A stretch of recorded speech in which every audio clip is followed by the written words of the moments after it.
중국 육군이 2012년부터 야전 배치하고 있는 공격 헬기 Z-10은 지난 30년간의 미국과 서방 국가의 대중국 무기 수출 금지라는 어려운 여건 속에서도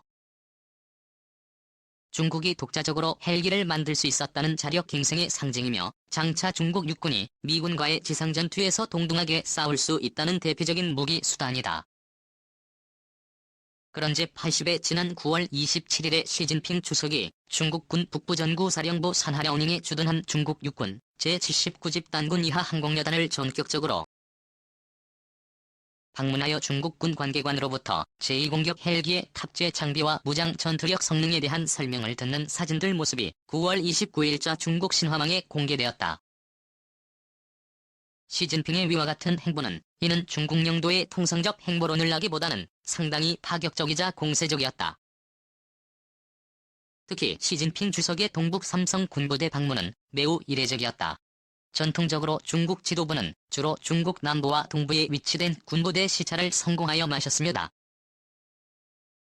이를 통해 중국 지도부는 해당 부대 장병들을 격려하면서 대만과 남중국해에 대한 중국의 영토 통합 의지를 피력하고자 하였다. 반면에 하지만 중국 지도부는 동북 삼성 군부대 방문은 다소 주저하였다. 우선 과거 중국 동북 삼성에 전개된 군제기관이 정치권과의 결탁하여 군벌을 형성하여 해 중앙정부에 대항한 적이 있었다. 도전한 경험이 있었단다. 따라서 북부전구사령부에 대한 영도 방문은 자칫하면 반대파에게 정치적 역공의 비밀을 줄 여지가 있었다.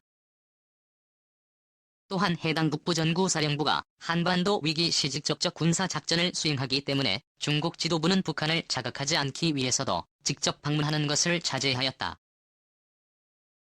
따라서 북부전구사령부의 해당 부대 지휘관과는 당 지도부의 신임이 높은 장성으로 임명하면서 필요시 현장 지휘관을 당중앙군사위원회로 불러 격려하였다. 따라서 시진핑 주석이 전통적인 그런 금기를 깨고 지난 9월 27일에 북부 전구사령부 이하 북한과 가장 근접된 정예 부대를 방문하여 제트 공격 헬기에 탑승한 행보는 지난 7월과 9월 하순 미국 공군 B-52가 남중국해, 동중국해와 한반도 동해에서 군사적 시위를 한 것에 대한 강한 대응 의지를 과시하면서 서방 방산업체들이 중국의 첨단 기술 이전을 금지하여도 중국의 기술적 자력 갱생 능력이 뛰어나다는 것을 보여주는 것이었다. 또한 국내적으로는 장차 한반도와 남중국해에서의 미군과 전투에서 싸우면 반드시 이기는 강군 사상을 중국군에 강조하려는 의도라고 볼 수도 있다. 실제 중국 육군의 제트식 개발은 국민당과 내전 시의 마오쩌둥 장정보다 더 힘든 과정이었다. 1970년 말 중국군은 대규모 전차 위주의 지상전은 미래에 더 이상 의미가 없다고 평가하면서 전차 규모를 줄이기 위해 시작하여 차세대 신형 전차를 개발하고자 하였다. 하지만 결과적으로 전차 대수는 줄었으나 지상 전투를 위한 전용 근접 공중항공 지원과 대전 차전을 수행할 중국 육군 항공전력은 없었다. 당시 중국 육군의 대전차 공격 헬기는 유럽연합의 24회 일원 수송 및 정찰용 경헬기 거절의 대전차 미사일 유로미사를 탑재한 것이 유일하였으며 그나마 8대뿐이었다. 반면 당시 미공군은 120 썬더볼트와 미 해병대는 해리어 수직이 착륙 전투기를 근접 항공 지원으로 운용하고 있었다. 이에 중국군은 미국 등 서방 국가로부터 최신의 공격 헬기를 도입하여 동체의 역설계에 의한 독자형 공격 헬기를 개발하여 전차 공백을 메우고자 하였다. 우선 유럽이 1983년에 최초로 개발한 어스토이 스코틀랜드 429맥코스터와 미국 대사 대의의 지원으로 도입을 추진하였으나 1989년 최난먼 사건으로 구매가 중단되었다. 급히 동구권의 미사미 24와 캠프 4카우십 도입을 시도하였다. 그러나 이마저도 구소련의 붕괴와 동유럽 민주화로 어렵게 되었고 설상가상으로 중국이 접촉한 러시아와 불가리아는 미-24와 카우 판매를 거절하였다. 대안은 유럽의 민영 경헬기를 또다시 도입하여 역설계를 통해 공격 헬기를 개발하는 것이었다. 1980년대 유럽과 부토사의 수색 및 구조용 도핑과 9.1 경헬기를 입해 중국 항공공업 집단공사 이하 한빛항공공업공사와 창고항공공업공사에서 1에서 2.3톤 규모의 Z-99 공격 헬기로를 전환해 개발하여 지상전에 투입하였으나 일대 엔진 사용에 의한 재무장 제한과 그리고 출력 부족으로 근접 항공 지원과 대전 차전 수행에는 문제가 많았다. 당시 미군은 5톤 AK-지원 코브라를 11톤의 좌우측 무장 패드를 탑재한 중무장 64패치로 대체하고 있었다. 1990년 중반에 이르러 중국 육군은 ZX형 중형 헬기 개발 계획을 수립하였으며 2개의 터보샤프트 엔진 전방 2개의 후방 1개의 삼각 랜딩 기어 준알개 사이에서 5개의 회전이 후방 4개 회전이 120도 시야의 텐덤 조종 사이 석좌 우현 무전 패드의 하드웨어 그리고 미래 스틸 90 기준의 항공안전도 유지. 정부 조종사 간 혼성 교전 체계 최대 50km에서 200개 표적에 대한 주야간 전술 탐지 추적 및 처리 체계 및 자동화 헬멧, 전시기를 위한 소프트웨어가 기본 성능으로 제시되었다. 이를 위해 하얼빈항공공업공사 제602/603연구소와 제613연구소가 무장 헬기 개발팀으로 구성되어 ZX 연구 개발에 투입되었다. 그러나 여전히 독자형 ZX 동체와 엔진 등의 하드웨어와 탑재 장비와 무장 관련 소프트웨어의 확보가 매우 어려웠다. 사실 이러한 문제들은 중국군이 아무리 인내를 갖고 예산을 투입하여도 단시간 내에 해결할 수 없는 기술적 이슈였다. 결국 1998년부터 직면한 기술적 문제를 해결하기 위해 가용한 모든 해외 부품을 도입하여 약 6톤 중형 ZX 모형을 먼저 설정하여 각종 해외 부품을 끼워 맞추는 스페셜 유즈 아메리카부터 프로젝트 방식을 채택하였다. 동체는 러시아 캐모보 4회 전날개는 프랑스와 독일 유로가부터사, 터보샤프트 엔진은 캐나다 프레젠, 휘트니 캐나다 4감속 기어는 이탈리아와 버스터 웨스트 현대사 비행균형 기기는 남아공 디넬로의 묵사 그리고 동체 재질 방탄유리 조종사의 자전적 이야기 반등은 프랑스와 이스라엘로부터 도입하였다. 한마디로 중형 공격 헬기를 6편으로 정해놓고 이 크기에 맞도록 부품을 도입하여 시제기를 만들었으며 탑재 무장과 장비는 그 다음 이슈였다. 대부분의 회전식 항공기 개발이 자국의 독자적 헬기 관련 기술도 중요하지만 연구 개발 비용 절감을 위해 해외 우수 부품을 도입하려고 시적 개발을 신속히 하는 복합적 조립 과정이라고 해도 과언은 아니지만 많은 전문가들은 중국 ZX 경우는 다음과 같이 달랐다고 평가한다.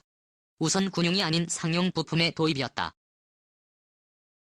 6톤 중형 ZX를 정해놓고 해외 민수용 헬기 부품을 도입해 조립하는 마구잡이식이었으며 그마저 미국의 제재를 피해야 했기 때문에 비용이 더 들었다. 즉 실제 중국의 부품을 판매한 서방 방산업체가 나중에 미국의 제재 대상으로 확인되어 벌금을 받을 경우까지 고려하여 벌금 금액을 원가에 더해주는 방식이었다. 2012년 7월 26일자 중국 환구시보에서는 2012년 6월에 캐나다 플랜드 휘트니 캐나다 곱사와 하트퍼드에 위치한 유나이티드 테크놀로지 제이콥4가 중국에게 엔진 관련 부품을 불법으로 판매한 혐의로 7,500만 불의 벌금을 미국으로부터 부과받은 사례를 비난하면서 제트엔진은 베이징 항공항천대학이 1990년부터 독자적으로 개발한 기술로 만든 엔진이라는 것을 주장하는 기사를 보도하였다. 다음으로 탑재 장비와 무기 유형이었다. 즉 ZX 탑재 장비와 무장으로 어느 방식을 채택할 것인가였다. 중국 육군은 러시아 방식보다는 미국 등 서구 방식을 선호하였다. 왜냐하면 중국 육군의 교리와 교보민 러시아식 대평원 전차전이 아니라 미국과 유사하게 공직이동전으로 변화되었기 때문이었다.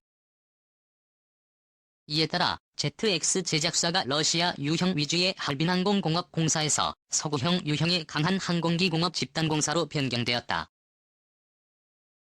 제602 6306만 13기술연구소가 주축이 되어 근접 항공 지원과 대전 차전 수행을 위한 강습 개념이 서구형 대전차 미사일 전자전 대응 장비 각종 항법 장비와 센서 그리고 조종사 헬멧 자동 전시기 등을 프랑스와 이스라엘의 기술 지원으로 개발하였다. 이러한 중국군 지도부의 인내와 전폭적 예산 지원에 의한 마구잡이식 해외 부품 도입과 조립에 따라 Z-10CJ 동체가 2004년 4월에 출품되었으며 2004년 12월까지 약 400시간의 공중작전 시뮬레이션 지상 엔진 테스트로도 평가 등의 비행 테스트를 거쳐 실제 Z-10C 동체가 완성되어 2006년 1월부터 제6기술연구소 우시민 소장의 주도로 리더십 하에 제프-10C 자동차의 장비와 무장이 합체되기 시작하였다. 예를 들면 제6기술연구소가 개발한 HJ-10분의 9대 전차 미사일은 프랑스 디아이즈 아이비우스를 모방하였으나 메이드 글라너스와 GPS 체계는 모두가 가능한 중병 광전과기 유한공사사가 개발하였고 제2의 189 항법 장비와 YH-96 전자전 장비는 중국 국방전자공사사와 제6 113기술연구소가 개발하였고 YH 계열 HDS 체계는 미 허니웰사 N141 헬멧 전시 시각체계를 모방하여 개발하였다. ZX 공격 헬기로 설정한 6톤 중형에 적합한 엔진을 맞춰야 했다. 특히 Z99에 탑재한 더블 Z-8 터보 샤프트 엔진 출력은 500kW 정도이라서 Z10에 적합한 1000kW 이상 출력을 내는 터보 샤프트 엔진을 개발해야 했다. 이를 위해 JIC사가 약 1500kW의 독일 MTU MTR390 기술을 입수하여 블루제트- 터보 샤프트 엔진을 개발하는데 성공하여 겨우 탑재할 수 있었다. 이제는 엔진 출력에 따른 회전이 날개가 문제가 되었으며 이는 탑재 무장과 연계되었다. 기본적으로 중국 육군은 최소 8발의 대전차 미사일을 탑재하기를 원하였으며 이는 엔진 출력에 따라 탑재 중량을 최대로 제작하기 위한 5개의 회전익 날개로 집중되었다. 이에 따라 탄소와 유리 복합 소재가 추가되었다.